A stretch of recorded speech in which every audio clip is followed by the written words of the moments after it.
This is Global Order. I'm Hindol Sengupta. I'm absolutely delighted to have Ambassador Prabhat Shukla with me once again. Last time Prabhat Shukla and I spoke, he said, and I remember this distinctly, that he was astonished at what the Pravda has been saying these days. That day, because we were focusing on a wide range of other subjects, we couldn't get the opportunity to delve into that. And I had kept it for another day. But lo behold, in the few days that passed in between, lots more has happened in Russia. And Ambassador Prabhat Shukla is the best person to talk about this.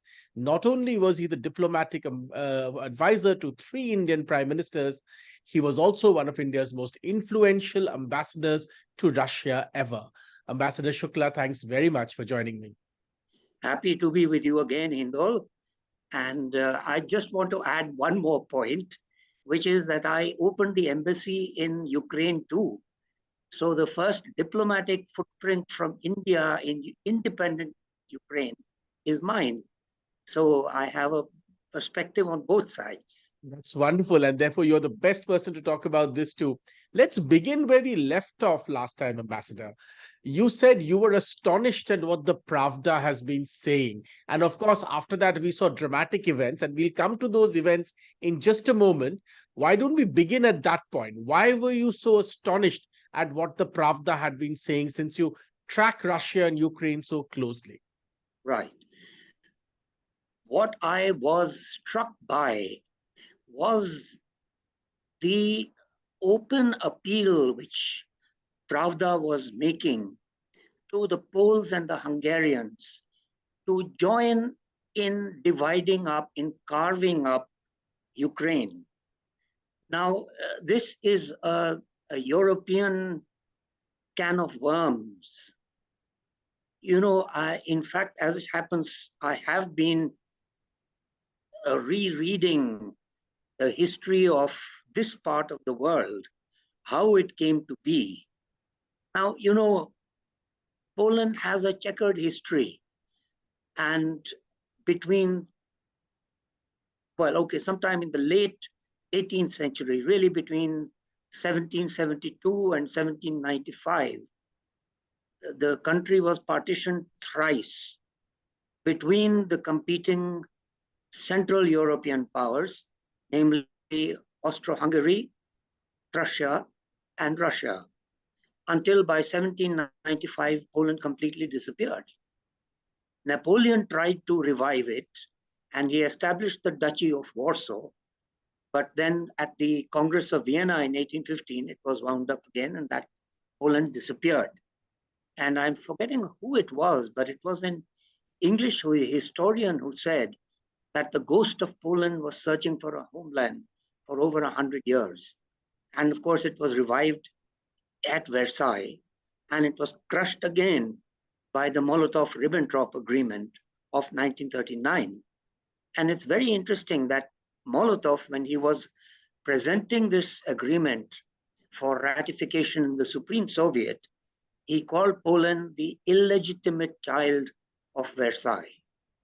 Now, what happened at the end of the Second World War was that Stalin demanded a lot of these territories, which lie today in Western Ukraine, as they were actually Polish lands. So, you know, whether you're talking Vilnius or you're talking Volhynia or Lvov, they were all majority Polish populations, and they belonged to Poland. And in the during the war, the Second World War, these Ukrainian, they're called nationalists in their own historiography, but they were actually Nazi collaborators. And you see a kind of revival happening today again. They actually committed a genocide against the Poles. And the Poles even today celebrate or commemorate what they call Genocide Day, the day on which the Polish population was massacred by the Ukrainians. Now, these are the sorts of things which Pravda is beginning to write about. So there are a whole lot of competing territorial complaints of territorial claims and plaints by Poland, Hungary, and to a lesser extent, Romania, on what are lands along the western strip of Ukraine. And of course, the eastern parts, east of Dnieper, are all Russian speakers. Not to put too fine a point on it, Pravda has been suggesting that Ukraine can be partitioned in the same way that Poland was partitioned once upon a time. Now, as far as I have been able to ascertain, and I read the Russian language press regularly, only Pravda is covering these issues. But the paper it's of course not the organ of any party now as it used to be in Soviet times, but they are still pretty well plugged into the Russian elite system. Otherwise, they would not be able to survive because they actually were challenged. The name Pravda was challenged, and the courts in Russia upheld their claim to the name and their continuation as a web-based newspaper. So that's why I'm paying some attention to this, because the situation is fluid. And at the moment, of course, because of US and through NATO, the discipline that is being imposed on all the member states, none of this is going anywhere. But these are processes and trends that should not be lost sight of. We then get into what happened in the few days after our first conversation on this. Today, the scenario looks dramatically different. It seems like President Putin has, in some way staved off a direct challenge to his rule. And this seems like, to at least many Western commentators, it seems like Putin at his weakest. There has been, a series of reports on his situation in Russia, but also what the Chinese now think about or rethink about Russia and Putin. How do you see, first, what do you think really happened? And then what do you think was its impact on Putin's rule? Right. What really happened when we discuss that, we must bear in mind one very important caveat, that we don't really know the full story. So subject to that, and therefore, as new information comes up, we may need to re-examine. But here's how it looks to me right now. The frictions between Prigozhin and this combination of Defense Minister Shoigu and Chief of General Staff Gerasimov go back to the early days of the fighting in Ukraine. And it's pretty clear that the Wagner group was doing really the heavy lifting, and the regular armed forces were not performing quite so well. Now, this is not a reflection on their ability to fight, but as I think I mentioned last time, or maybe I didn't, but the history of the Russians fighting outside their motherland is very patchy. You can look at the 1921 war on Poland and Pilsudski's defeat of Timoshenko. You can look at the Winter War with Finland in 1939, 1940. Again, it was very much like Ukraine is going today, extremely slow progress. Or you can look at the more bloody war in Afghanistan. So wherever they are forced to operate abroad, their record is not quite as good as theirs when they are defending their motherland, like in the Second World War. So this is, and armed forces everywhere are under a different set of constraints about how they can operate and what they can do, etc., etc. Whereas paramilitary forces and private armies are not covered by the same rules of warfare. So that could be a factor, but the net result was that the Wagner group was really doing the heavy lifting. And like, for instance, what happened in Artyomovsk, what in the West is called Bakhmut. It was the Wagner group that won it and then handed over control to the armed forces. Now, because of this friction between the private armies and the regular armed forces, there was a decree that was issued that all of them must come under the Ministry of Defense. And to enforce that, there are reports that the Russians used their army and air force against the Wagner group, and the Wagner group fought back. Now, this is where things stood on the 23rd of June. Then on the 24th, we all know what happened, and the proclamation of a march for justice and so on. Now, the question in my mind was, wherefore President Lukashenko? If someone had said that Lukashenko is the man who will make peace, I would have scoffed at the idea. And yet it has worked. And here's my understanding. Now, before I come to that, I just want to add one more fact which has not been widely reported, and I would add not even been confirmed. But there's a report that yesterday morning, I think it was yesterday, there was a meeting in the Kremlin between Putin and Prigozhin and Ramzan Kadyrov. Now, Kadyrov also has a private army, see? So I think those people who have their own armies aren't happy with this demand from the Ministry of Defense. As far as Prigozhin and Wagner are concerned, it seems to me that the via media that they have found is to relocate to Belarus. Hence the role of President Lukashenko, so that he would move them to Belarus, and then they are freed from the new directives from the Russian Ministry of Defense, and they can continue doing everything that they are doing, whether it's in Ukraine or in Africa. In Africa, actually, Lavrov has said they will continue to operate, but Ukraine would be the more critical issue, obviously, and the more urgent one. So I think this is the sort of via media that they have found, assuming that this report is correct, that the three of them had a meeting in the Kremlin yesterday or the day before.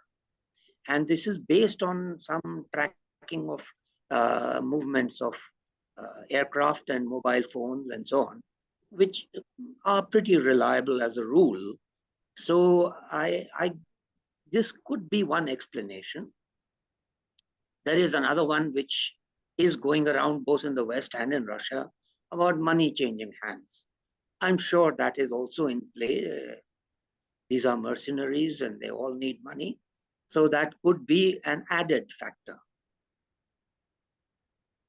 Before you go on further, let's pause for a moment to discuss something that a lot of people don't understand, which is the role of these private armies.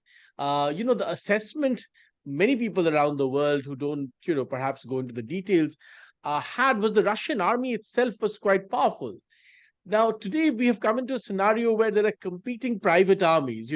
There's the Wagner group, you just mentioned another one, and there could be more mercenaries.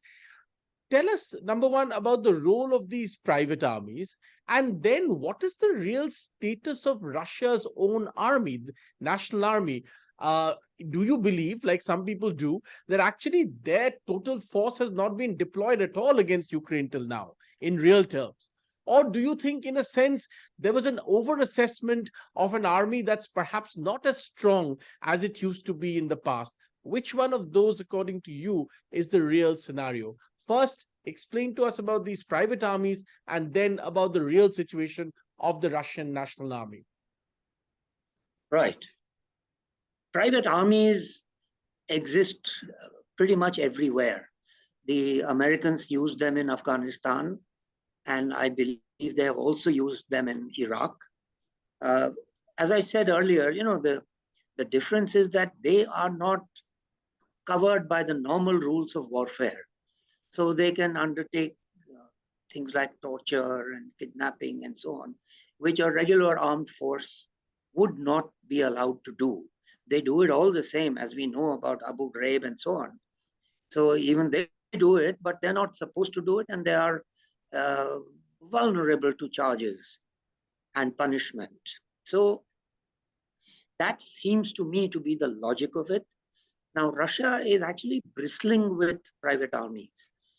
Gazprom has a private army, and it's one of the largest corporations in the country. As I just mentioned, the Chechens, Ramzan Kadyrov has an army of his own. And of course, now there's Wagner. So there are many of the oligarchs. You wouldn't call them armies because they're not that numerous, but their security is a very serious problem in many parts of the world, and including Russia. So a lot of them have their own private militias or larger numbers, like Wagner. And it turns out that they are pretty useful because, as I said, their rules of fighting are different. Deploying them is easier because ultimately, in most countries, including in Russia, you cannot simply send your armed forces over. There is a procedure. There's a Ministry of Defense. There is parliamentary oversight. All of it is much weaker than it is in democracies like ours, but it's there nonetheless. And if you want a quick response, a quick reaction force, these private militias are very useful, as we are finding the Russians in many parts of Africa. Now, today's news about Mali and the UN having ended their deployment there. So who do you think is going to fill the gap?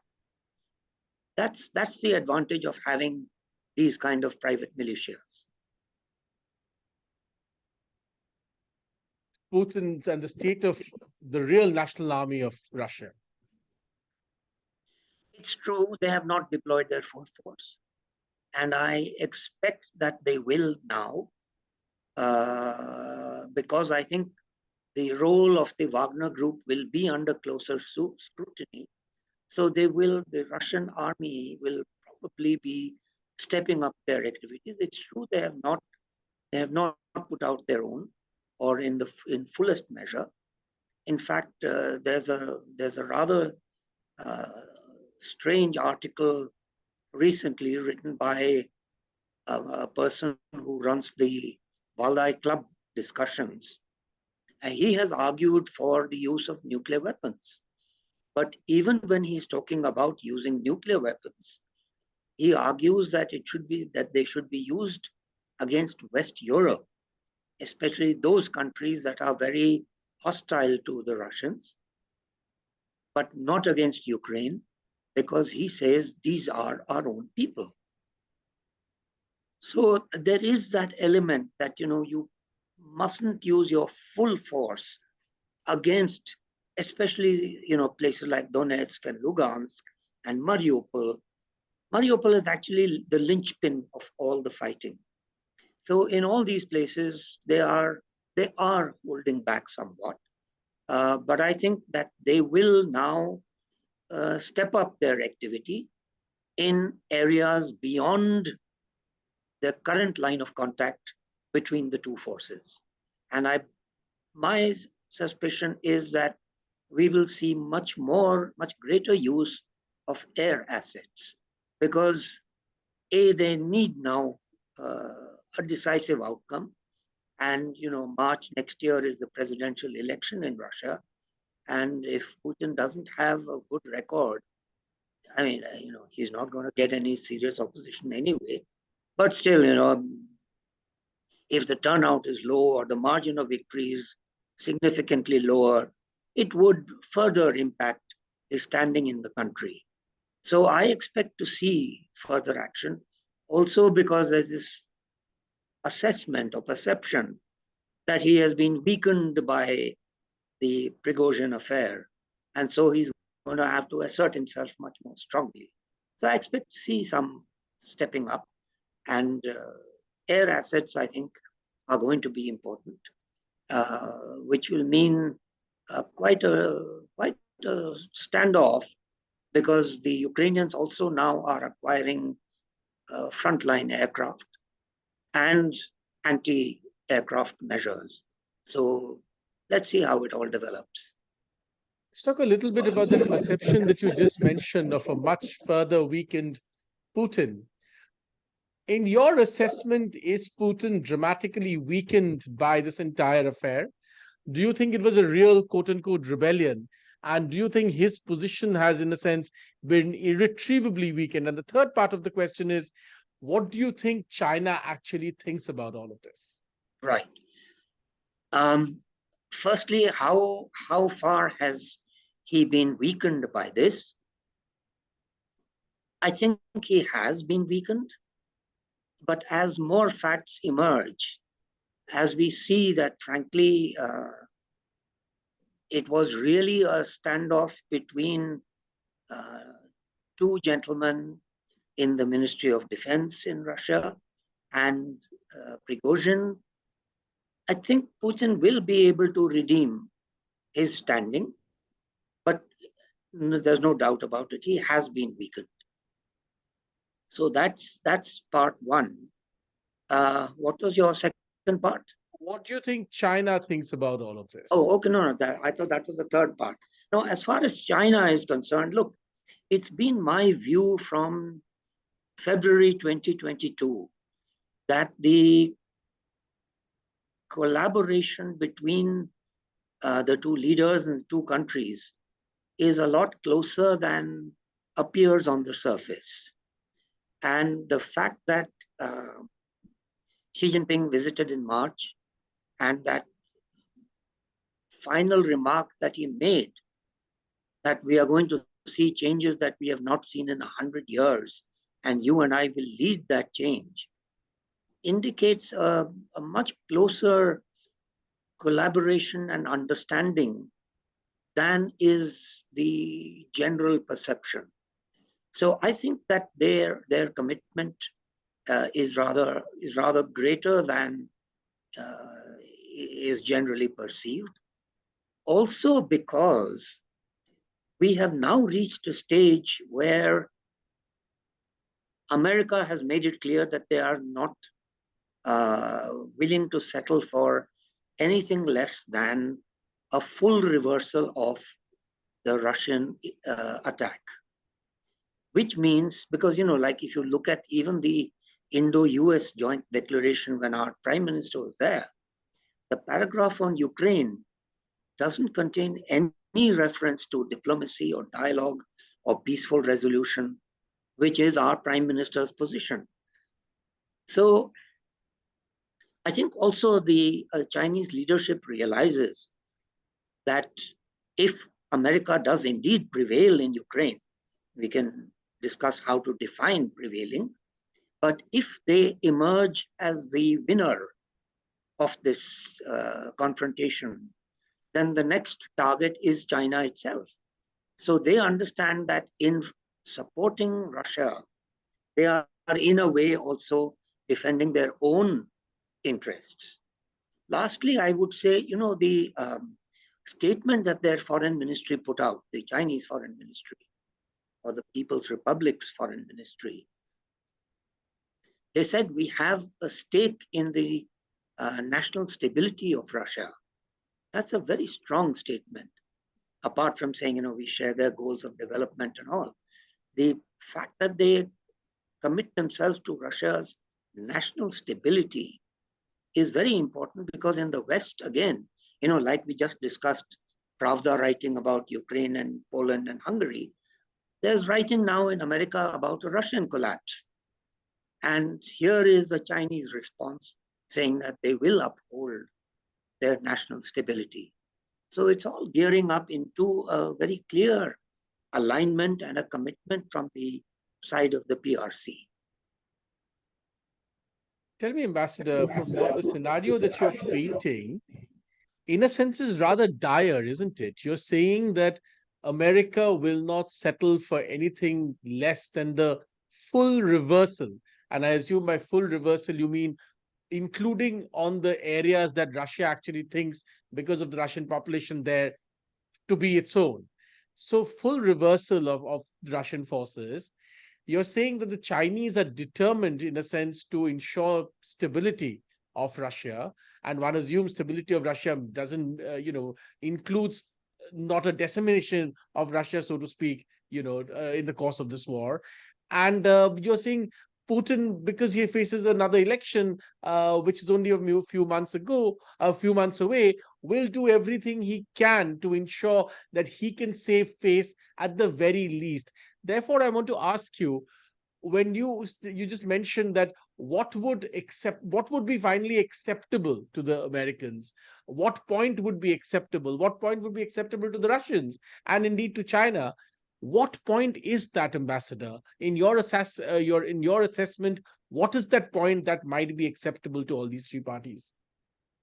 Well, the first thing that you need for uh, any settlement is a willingness in the first place to understand that, one, this war, if it escalates, it can go all the way up to a nuclear resort, something to be avoided at all costs.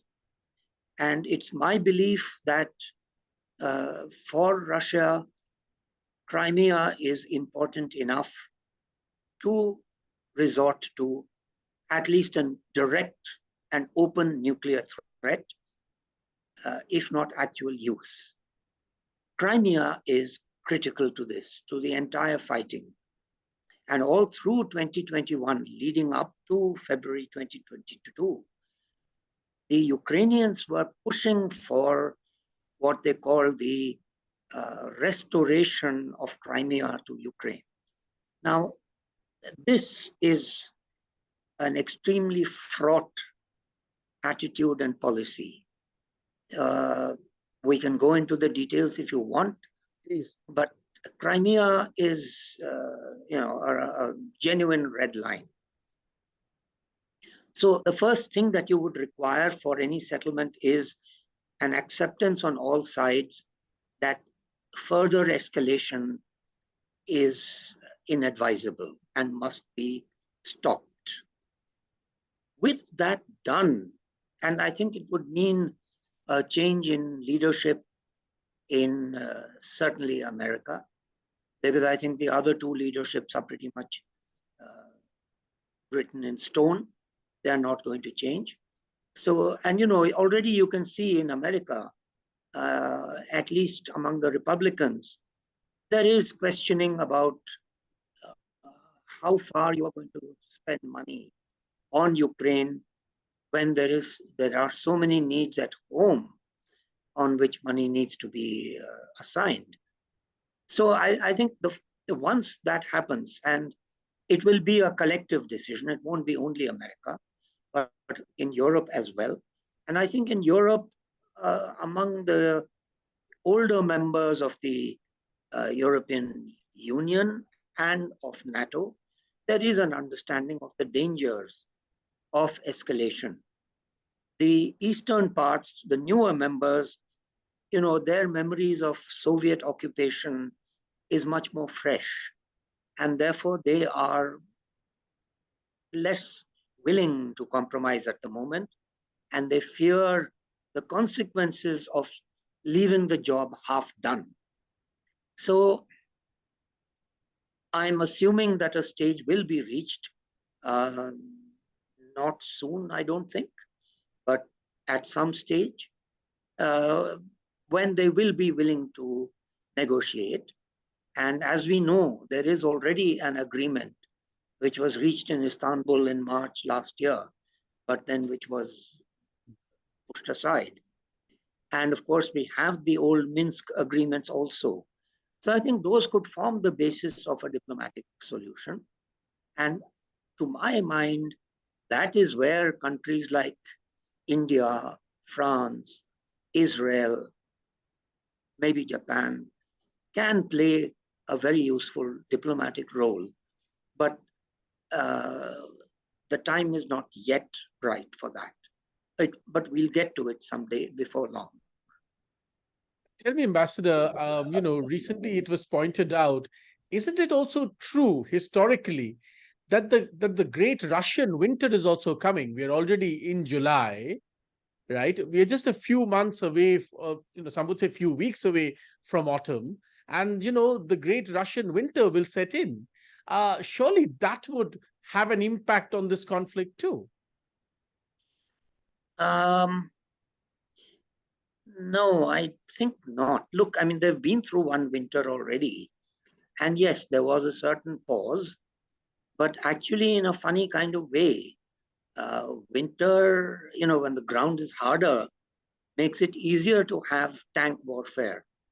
It's actually this time which is the worst, when the snows have thawed and the ground is soft. So, and even during the Second World War, there was a pause in the war in 1941 winter. But after that, it more or less continued right through. I mean, Stalingrad the battle ended in February. All through the winter, they were fighting. So I don't know if that will make such a big difference. Let me then ask you, we were talking about private armies. A question has arisen recently, and we published a piece on this, on private armies also in China, because we're talking about private armies in Russia.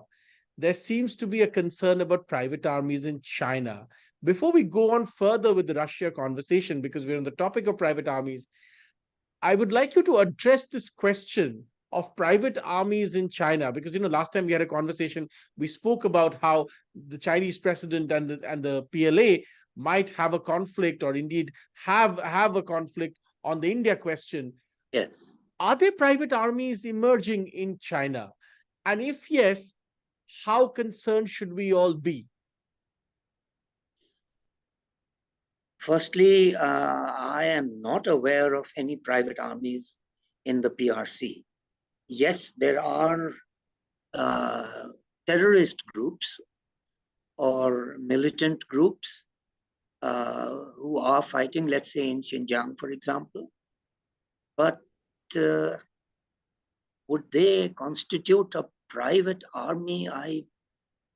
I'm not sure about that. But truth be told, I have not studied this with the attention that it deserves. So let me see. I'll try and educate myself on this. But at the moment, all I can say is that I can reiterate that, yes, frictions between Xi Jinping and the PLA continue. But, very early in his rule as general secretary, even before he had been elected president, Xi Jinping, as you know, the Chinese have been greatly obsessed with the collapse of the Soviet Union. And they have constantly been trying to draw lessons for themselves from this. And Xi Jinping made a speech where he said that the Soviet Union collapsed for two reasons. And these are his own words. There's a whole lot of literature around attributing other factors to why the Chinese think the Soviet Union collapsed. But there are only two things that he himself mentioned. One, what he called historical nihilism. Specifically, he meant the denunciation of Stalin by Khrushchev, which delegitimized the Communist Party. And every subsequent leader delegitimized his predecessor. They were all men. And the second reason he gave was that the army ceased to be an arm of the Communist Party and became a national army. So Xi Jinping has been very careful about both things. And actually, in a funny way, this precedes Xi Jinping, because even Deng Xiaoping didn't quite denounce Mao Zedong, though he had many reasons for doing so, but he did not. So their assessment was 70% good, 30% bad. There's an interesting sidelight on this, but we'll go into that another time, maybe. course, among, of course, the books that we've all read of Frank Dicotter, I don't know whether 70% and 30% is the right breakup. One doesn't know about that. Absolutely. Absolutely. No, I agree completely. No, I was saying 70-30 because this was discussed between Kissinger and Zhou Enlai when he went there in 1971. And that's where this particular ratio came up. So that's why I was going to say we can discuss that later on because it's not relevant here. But therefore, I think I would imagine that if there were private armies, Xi Jinping would crush them. Two things, very important things you just mentioned, that the Chinese president thinks why the Soviet Union collapsed was based on two things. Yes. Leaders began to denounce their predecessors, thereby, in a sense, in a cyclical manner, destroying the legitimacy of rule itself of the party. Absolutely. And friction between the armed forces and the party, in a sense, Yeah. in a broad sense. Yeah. These are the two things, and therefore and that makes a lot of sense because, from what you also explained, this is exactly what China is trying to avoid. Yes. It's trying to avoid these two scenarios. Yes. Tell us, Ambassador, do you think, as some Western commentators do, this is end game for Putin? He might still remain, in power for a bit, but this is the last phase. This is the last leg of Putin. Do you think that's true? And if that's true, how do you think the world should see it? And indeed, how do you think China will see it? Gosh, you ask hard questions, don't you? End game. Look, Putin is now 52 born, so he's 71 years old. Next year, when he goes in for the election, by the time he takes over, he will be almost 72. And it's a 6-year term. So he will be 78 by the time he finishes this term, assuming he finishes it. I think that will be enough time. This job takes a lot out of you, and the kind of pressures that he has been under lately, in particular, would have physical consequences apart from anything else, and they'll tell on your physical health. So end game is a flexible term. If the idea is that he's going to step down next year or the year after that, I'm not sure about that. But if we are talking about another term after 2030, then I would have an open mind on that. The thing is that, what you have to watch for is he grooming a successor? And is he? At the moment, there are no successors in sight. The only youngster who is at the top of the pyramid right now is his chief of staff, a youngish man. He would be in his mid-40s now, Anton Vaino. And the other, of course, is Dmitry Medvedev, who would be now about in his mid-50s. So,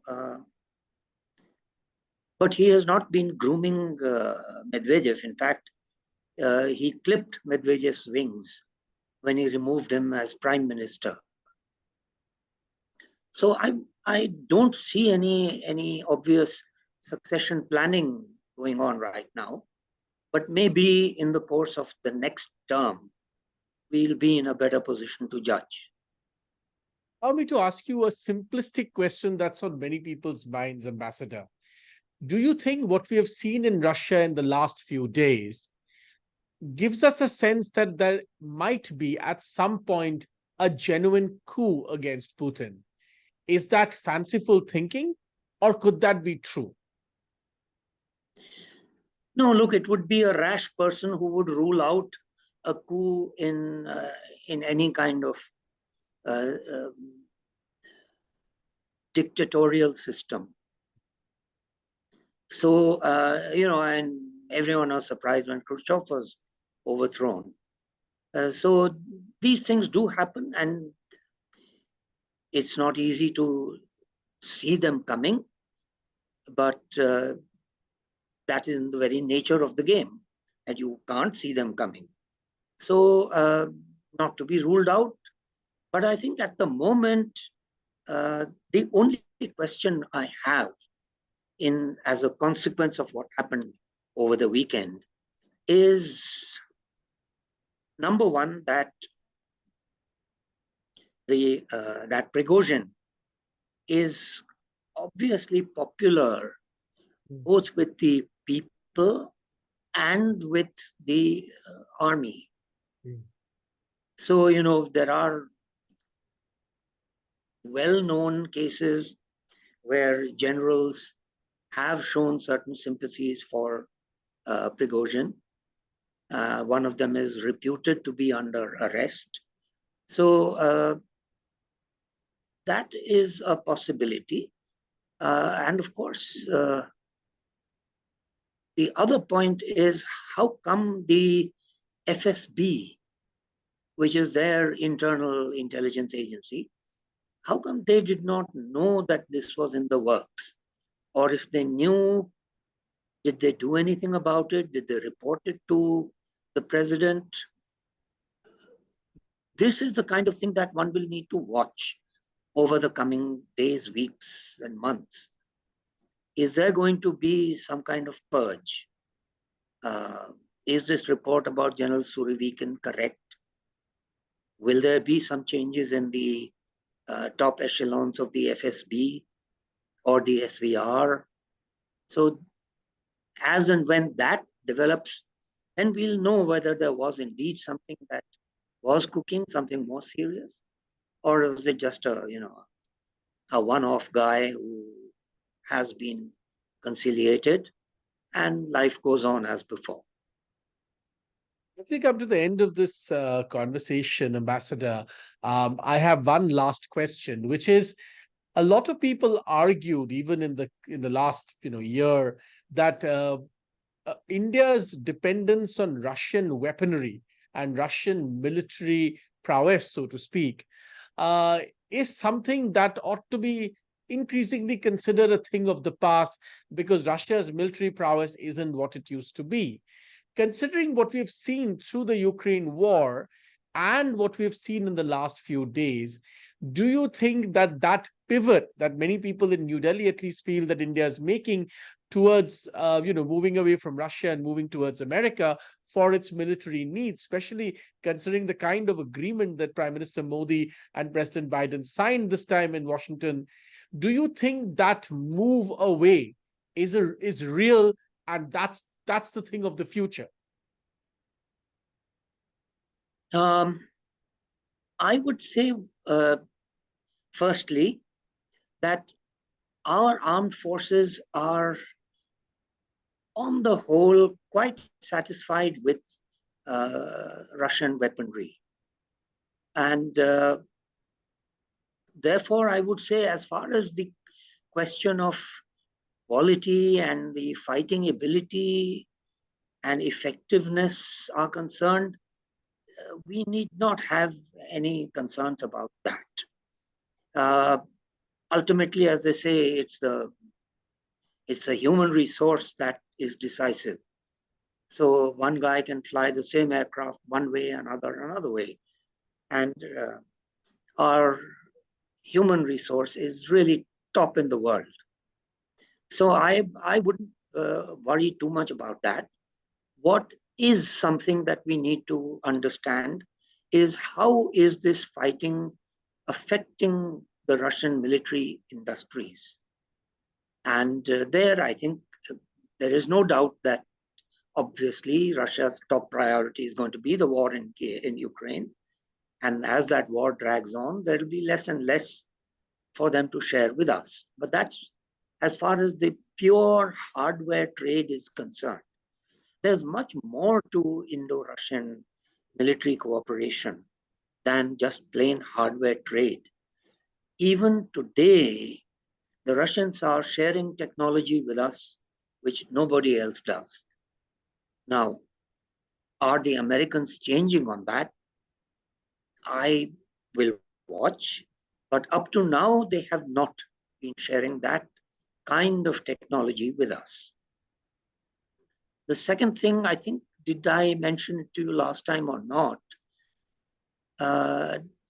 The American approach to India has one very major contradiction within itself.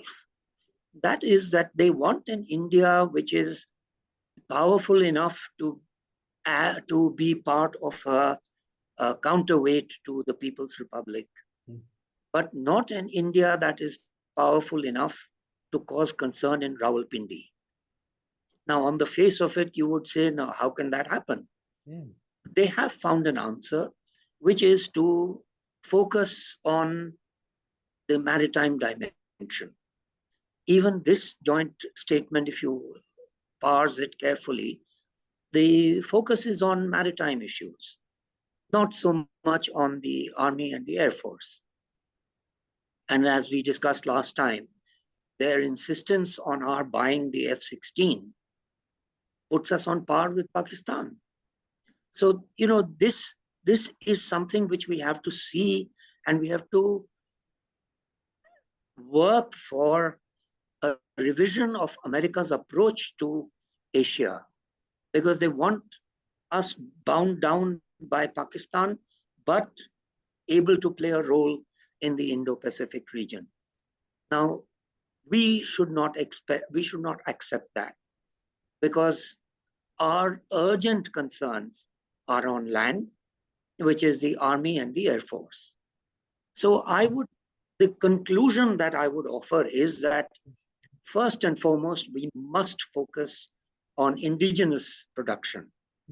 And this is being done, but it's not being done fast enough for the demands of the time. And part of the reason is pretty low budgetary allocations. So it's part of an overall strategy that we must work with. And the second part is that until we have reached a stage where we have the weaponry, frontline weaponry for our own use, there are other alternatives in Europe, France, for example, some of the other European countries, and Israel. So I think these are the countries with which we will also need to step up our activities. And with America, there is one last point, and that is the issue of end-use monitoring. Their demands on end-use monitoring also, our exceptionalism is that we don't tolerate that. Their exceptionalism is that we must have that. Yeah. So we've got to hammer out some kind of understanding. Wonderful. As always, it's been an absolutely educative conversation, Ambassador Shukla. Thanks very much for joining me. As always, really enjoyed our conversation. Many illuminating facts about the real situation in Russia and indeed global response and Indian response to it. I thank you for your time. You're very, very generous. Thank you for your kind words. And I too enjoyed this conversation. So thank you. Thank you.